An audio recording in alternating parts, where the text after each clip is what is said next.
Well, alas, it's finally here, ladies and gentlemen. Welcome into my college football week one picks and predictions, where I go through every single ranked games and give my full score prediction. We're going to be dealing with a lot of heat in these games, very hot, especially with the Texas game, but I'm just going to go through the entire thing.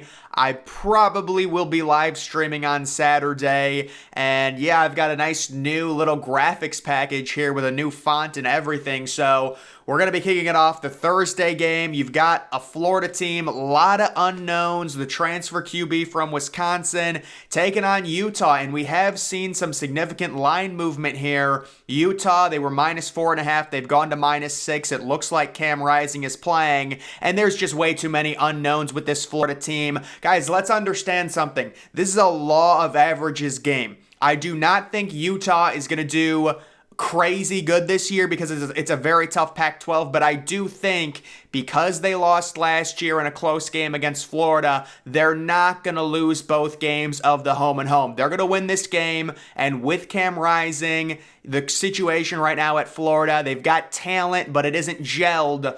I will take Utah to win this game and cover. Next, we're moving on to the Saturday slate. So it is East Carolina traveling to Ann Arbor. This game is on Peacock, so a lot of us, let's be honest, probably not going to see it. Michigan, massive favorites, and honestly, a little surprising, Michigan -36. Little carried away with that line. East Carolina was 8-5 last year. Michigan, without Jim Harbaugh, I like East Carolina to cover in this one. Michigan should go up early. But, I like East Carolina plus the 36. This is going to be a joke of a game, let's be honest. A lot of these are. Michigan will win this game easily, but in terms of their non-conference, sadly, East Carolina is the best non-conference team they're going to face. The next game, also at noon, it is Tennessee at home against Virginia. So Tennessee coming off their great breakthrough year. They're sitting -28. They've got Joe Milton. I figure I'll make a little bold prediction. I do not think Joe Milton will finish the season. He should have a decent day against Virginia, but I do think the massive NIL deal to Nico Lamanleva, the true freshman 5-star top 10 overall recruit, he will end up being their number one quarterback by the end of the season and throughout the next 2 years. So I do think Tennessee, they played a bunch of higher scoring games last year. Giving Virginia 21 points, that's a little bold by me. I actually didn't realize I did that, but you know what? We'll just go with it. 46-21 there. Next, we've got Deion Sanders making his debut on the road. TCU, they made the national championship last year. It was disgraceful, their performance. They are at home. They're a top 25 team. Colorado, they do have Travis Hunter. They've got Deion's son at quarterback. TCU sitting -21. And then, by the way, under -21, that's ESPN's FPI percent, just as kind of like a gauge. TCU 93% chance to win the game. That's what that means. But I love Colorado to cover this spread. Colorado is not going to be bad. They've got a bunch of talent. TCU is replacing a ton. They're replacing their QB. They're replacing their number one receiver. And also, I just got a bad taste in my mouth with TCU after that disgusting display, against Georgia. How do you lose 65-7 in a national championship game? I think TCU wins this game, but it seems like Colorado plus the 21 is free. The next game, also at noon, which is 11 a.m. Central when this game will be starting, it is Arkansas State. Last year, Arkansas State went to Columbus to face the Buckeyes. Now they're going to be facing Oklahoma. Dillon Gabriel is back. Brett Venables, there's been a lot of hype. They just got a big 5-star defensive recruit. They're sitting -35. This is a good old-fashioned Oklahoma beatdown, higher scoring game. Arkansas State scores a few times late, but Dillon Gabriel is a very underrated quarterback. He just got injured, unfortunately, last year, and that really bogged down the public perception of him. I've got Oklahoma dropping a 50-burger in that one. The next game, this is also 11 a.m. Central, where it's starting, noon Eastern. It is Utah State at Iowa. So the over-under in this game is actually 16. I'm kidding, kind of. But Iowa sitting -25. It seems like this happens every year. Iowa starts the season with an 11 a.m. Central kick, and they never cover. They just never do. Utah State is terrible. They were bad last year. Didn't they have have Jordan Love a few years ago. I think even when they had Jordan Love, they weren't very good. But I will take Iowa to win this game and not cover 23-7. I understand why they're minus 25. They got some transfers. I originally had this game 30-0. But I said, let's remember, Iowa always plays home games at noon to start the season, and they never cover, so I don't think they're going to cover there. Now we're moving on to a weird 2 o'clock game. It is Ole Miss and Mercer. So when it comes to the game lines in FCS versus FBS games, these game lines will not be released until the morning of the game. So all of the FBS versus FCS games, those game lines will be released at like probably 7 a.m. or something. Maybe some sports books have them, but clearly these games not going to be good. I think Mercer played in week 0, but I think Ole Miss wins this game easily, 49-10. If I had to guess the line on this game, it would probably be like Ole Miss minus 42. I would not bet it either way. The next one, this is another FCS versus FBS. This is Portland State traveling to Oregon. This is a 12 o'clock Pacific start time in Eugene. Bo Nix, he's probably going to put up huge numbers to really kick off his Heisman campaign, run up the stats a little bit. 59-7, Oregon, top 15 preseason team. They're going to come in, 99% chance to win, of course, against an FCS team. How about a rare Big Ten Week 1 matchup? Ohio State. This line is on the move. They opened minus 28.5. It might actually be up to minus 30.5. The Buckeyes, 97% chance to win. Everyone's questioning, is it going to be McCord or Devin Brown? I think Ryan Day plays both, but I do think Devin Brown has the higher upside in terms of his mobility, his moxie. I think Devin Brown takes this job, plays really well in this game, and Ohio State is just ridiculously talented, and it's not just the offense. Ohio State has 5 stars everywhere on defense. People are underrating just how bad this Indiana team is. They are god-awful. I think Ohio State's defense shines in this game. They end up covering the spread by 5 points. They win 45-10 there after some QB questions early on in that one. Now we're into the 3:30 Eastern window. This is the very hot game. So right now with the weather, we're dealing with a heat dome over the Midwest. We're talking about, Texas, 99 degrees for this game, taking on Rice. And from what I hear, again, Rice is supposed to be horrible. Texas sitting minus 35 in this game. They're going to be playing Quinn Ewers. I'm guessing Arch Manning, the true freshman, is going to be getting some run late in this game because it should be a blowout. And I've got it at 49-7. There is extreme heat in this game, so I would say probably take the under. These teams are not going to be want to be on the field for very long. The second half, it's going to be them running it out. We will see. 3:30 game. It is Boise State traveling to Washington. This is a 12:30 Pacific start time. And Washington, a lot of people, dark horse predicting them to make the playoffs. They do have tons of talent on this team. They've got a possible first-round receiver. They've got a quarterback who led the FBS in passing yards. And Boise State, a good team in their own right. Washington, minus 14.5. I just think Washington is really going to put together a good year, and they're not going to squander an opportunity at home to really impose their will early in the season and pick up a very good win, kind of a blowout win on their resume against a good Boise State team. They will be ready, and they will win this game easily. Next, it is Notre Dame, who is already 1-0. They will be taking on Tennessee State, the FCS team. So Notre Dame doing kind of some scheduling strategy here. They've decided, look, we're going to have bad jet lag, but we're going to play week 0 and week 1, so we get 2 bye weeks during the season. I would caution everyone, and I might suggest when the line comes out, taking Tennessee State plus 45 or whatever it ends up being. Notre Dame's just going to want to get through this game. They're going to be sleepwalking. They were just in Dublin, Ireland, so they're trying to readjust, and there's no bye week for them.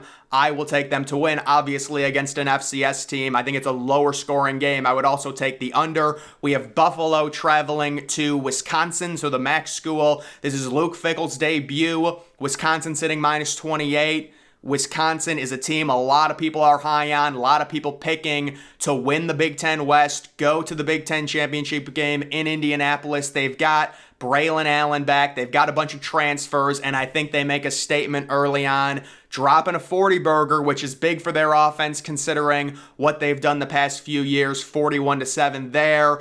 Now we're on to the 6 o'clock window, so we do have the back-to-back defending national championship, Georgia taking on UT Martin. Georgia sitting 99.9% chance to win this game. Georgia, very bad non-conference schedule. I do think UT Martin possibly gets a safety at some point, but Georgia ends up winning 52-2. Moving on, 6:30, we have USC playing again after week 0, so they're already 1-0. A lot of people pissed off. The defense with Alex Grinch is still bad. I said they would lose at least 2 games and miss the playoff. I think that's going to happen, but let me just say, Nevada is horrible. USC is going to be pissed off. They're going to cover in this game 56-10. Nevada, trust me guys, is putrid. Next, we've got Southeast Missouri State. That's a mouthful. The FCS school taking on Kansas State. I do think this is one of those kind of, we get these every year where it's early in the season, it's a ranked FBS team versus an FCS team, and it's a lackadaisical game. It's a 6 o'clock start time, Kansas time. I just think this game's going to be very boring, very bland. It might be 14-3 at half. Kansas State will end up winning it, but Kansas State, they are now without Deuce Vaughn, but I do have them winning 38-10. Next, we have Texas A&M taking on New Mexico. A&M sitting -38, 97% chance to win. A&M, this is a year they need to prove themselves. They've got a ton of talent. They bought that 2022 recruiting class. All those kids are sophomores. Yes, some of them did transfer out, but they still have a ton of talent on that defensive line and a lot of good offensive skill position players. They're going to crush New Mexico 48-3, and all the metrics say they're going to cover. Next, we've got Alabama taking on Middle Tennessee. Bama sitting -39 with the QB question mark. This is just such a Nick Saban blowout type special against Middle Tennessee. Is it Middle Tennessee or Middle Tennessee State? These teams, they seem to change. It's like Sam Houston State changed to Sam Houston, but either way, I'll take Bama easily big, and definitely I think they cover and start 1-0 against the spread. Next, we've got Penn State taking on West Virginia. Penn State -20.5. This is one of my big locks. West Virginia is going to be horrible this year. Penn State, this is a year where it might all come together, although maybe that's next year.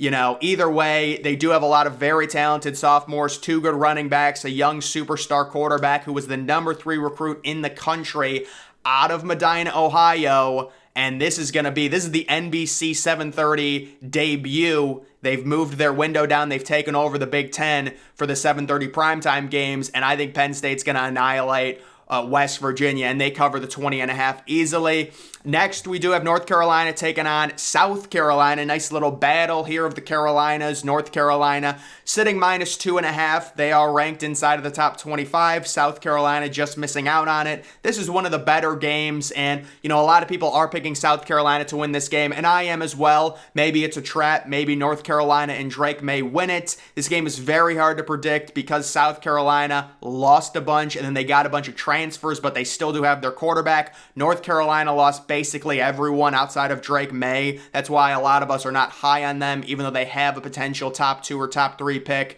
on their team right now. Could this be a situation with Drake May where he shuts it down mid-season? We know how these kids are. What if they start like 4-4? I don't know. We will see. But I will take South Carolina in a very close one. Maybe a walk-off field goal there. The 8 o'clock game, it is Tulane sitting -6. They are ranked inside of the top 25. 73% chance to win against a good South Alabama team with a good defense. And I do think, here's a little upset. South Alabama pulls off the upset over Tulane. You've always got to predict an upset. These group of 5 teams getting ranked early. Tulane, there's no more Tajay Spears. Give me South Alabama with the solid defense, the 8 o'clock game, primetime game getting the upset. And then moving on to how about some Sunday action? We've got a 3:30 Sunday game because it is the week before the NFL starts, so college football is taking advantage of it. And we have Oregon State taking on San Jose State. And I'll be honest, I was pretty impressed with the San Jose State QB in week 0 against USC. Oregon State, they're a team a lot of people like. After this year, unfortunately, Oregon State might have to move down to Group of 5 and into the Mountain West based on the implosion of the Pac-12. They're sitting minus 17.5. I think it's going to be a very close game. They're on the road. It's weird. San Jose State's already played. They've got a veteran quarterback. They pull it off. DJ Uiagalelei pulls it off, the transfer from Clemson. But you're going to be sweating. Everyone's going to say Oregon State's fake. They're going to fall in the rankings, but eventually they will prove their worth, and I do think Oregon State goes 9-3 this year. And then we have the grand finale on Sunday night, the 7:30 game. It is a neutral site game, I believe, at Camping World Stadium. It is LSU and Florida State, the best game of the weekend for sure. LSU sitting minus 2.5. Florida State barely won last year. Are they really going to pull it off again? I have been on Florida State's. I have been telling people, I actually told people last year before they started their major run that Jordan Travis is legit. He's very impressive. They've got great transfers. And yeah, I'm buying this Florida State team. And I'm really not buying LSU. To me, last year, LSU really backed in to winning the SEC West. You know, it didn't seem like they were all that dominant. And this is a game where FSU, they know how important this season is. They cannot start 0-1. They will win this game. It's going to be very close, but they'll pull it off just like last year, 30-27. And then we do have, how about this? It all comes down to Monday night. What a crappy game. This is actually a good game, guys, because Duke has a very good quarterback, Riley Leonard. Clemson sitting minus 12.5. Maybe a little doubted. Actually, you know what? I've heard people really talk up Clemson with Will Shipley, with Cade Klubnik, the former 5 stars, both of them now. They have some experience. Clemson's always going to have a good defense. They've recruited well enough with Dabo. Maybe not utilizing the transfer portal as well as some other schools. I do think this is a rare, because normally these Monday night games are always blowouts. I think it's a good game. I think Duke University, they take advantage of the spotlight at home. They sell out their home stadium. It's not a big stadium. They'll sell it out. It'll be a good atmosphere. And they'll give a great game to Clemson. Clemson ends up winning it, but Duke covers the 12.5. So that is officially the full week 1 college football picks. I might decide to do more games because there are a lot more games and do like a part 2 to this later in the week. But either way, that's going to do it for this video. Make sure you're following me on X. Link to that's always in the description.